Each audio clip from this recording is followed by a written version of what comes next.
FORA.tv. The world is thinking. I know Iraq. I know the Arab world. I spent 7 years there. If you take the roughly 10,000 Arabists in this country, by that I mean people who have lived for a prolonged period of time in the Middle East and speak Arabic, I don't think you could have found more than 10 that thought invading and occupying Iraq was a good idea. And that includes all of the Arabists in the State Department, the Pentagon, and the intelligence community.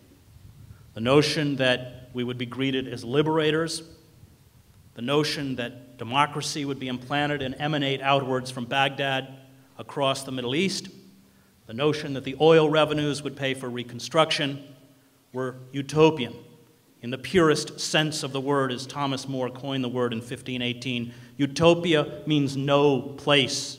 It doesn't exist. And utopian projects wedded to violence always end in moral depravity and criminality. And that is what the war in Iraq has become and what the war in Afghanistan is.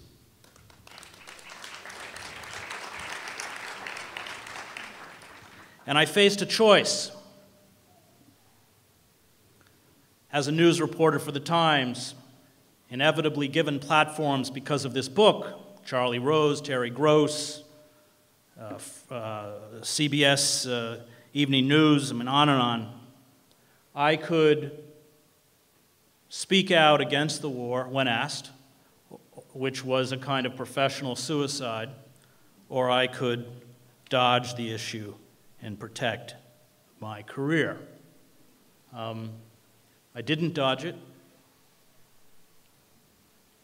and in May of 2003, I found myself giving a commencement address at Rockford College in Rockford, Illinois, where I began by saying things like, this is a war. This was 2 weeks after Bush had landed on the aircraft carrier with his big banner, mission accomplished.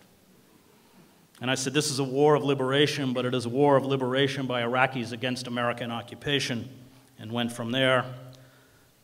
My microphone was cut twice. I was booed and hissed and jeered.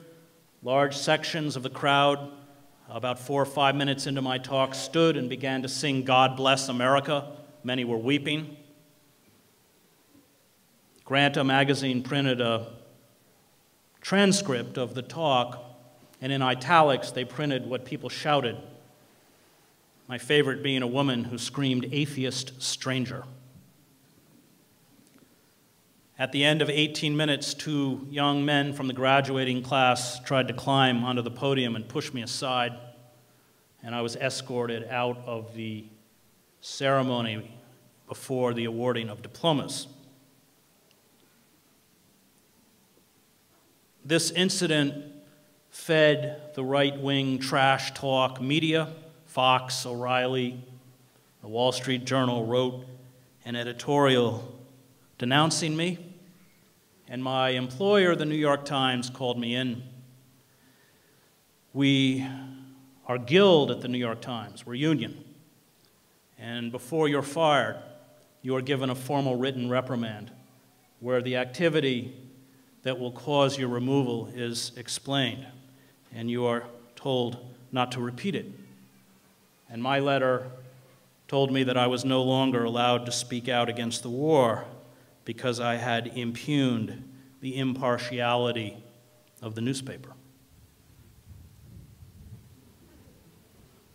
I'm not going to pretend that that was an easy moment. I had been 15 years with the New York Times. It's difficult and painful to think that one will lose one's job. But as I sat in that office, I realized that I had a choice. I could pay fealty to my career and muzzle myself, but to do so would be to betray my father, and I could not do that. I walked out of the newspaper knowing that my time there was over. And as I left the building, I realized that what my father had given me was freedom, and I wish that freedom for all of you. Thank you.